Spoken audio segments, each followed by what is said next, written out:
Hi everyone, my name is DK Caesar. I'm a student of the UWI Open Campus pursuing a postgraduate diploma in management studies. I welcome you to my oral argumentative presentation on the topic Transactional leadership in an organization can prove to be a disadvantage rather than an advantage. In this presentation, I discuss the drawbacks of the transactional leadership style in organizations. My intended audience is students who are looking for further information on transactional leadership. A transactional leadership style has two facets. The first being a contingent reward system which pays for performance. The second facet is management by exception, which occurs actively through direct management intervention and passively through an appraisal system which allocates rewards and punishment. In my view, transactional leadership is not tied to organizational success because it limits creativity, focuses only on external motivation, and does not make employee training and development a priority. So, how does transactional leadership limit creativity? Transactional leaders specify the constraints under which objectives can be achieved. As such, leaders set the parameters within which tasks and goals are attained.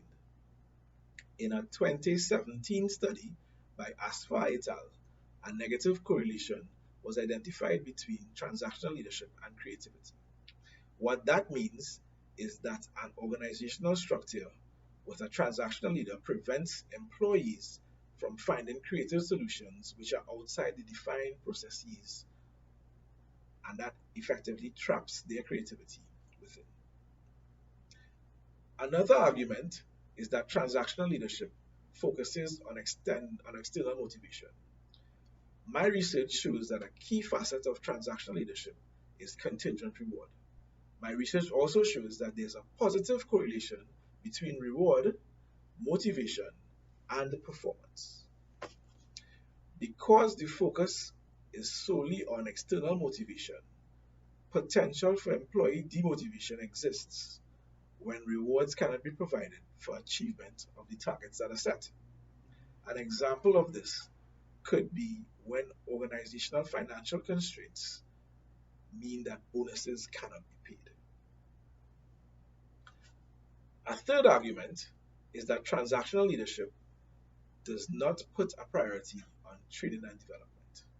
According to Wallow, leaders in performance-based systems focus on training specifically to improve the competence or mastery in handling routine tasks or problems. This is further supported by the 2019 work of Al-Dubai et al., which found that leadership styles were statistically significant in relation to the recruitment and selection process. In my view, this proves that the only time training would become a priority in a transactional leadership system is when things go wrong or when you've just joined the organization.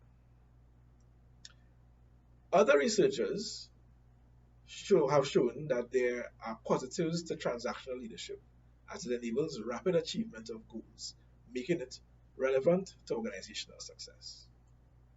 The work of Zeniku shows that transactional leadership promotes a goal-oriented culture, and the work of Hamstra et al.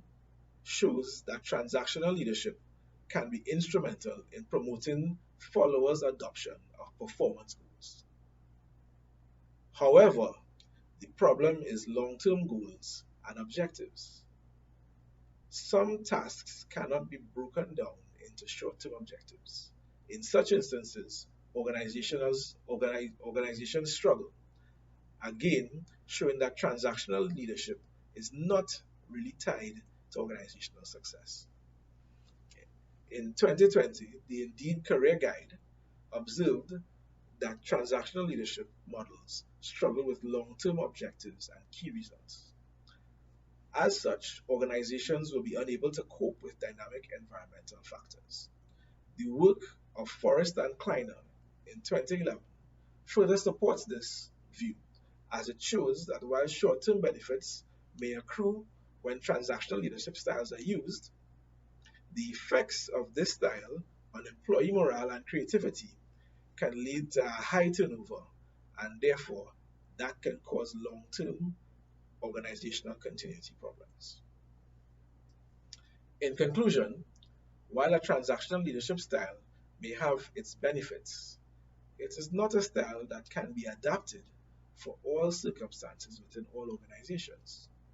As such, any leader who uses transactional leadership as their only tool to attain objectives and motivate their employees will find themselves lacking.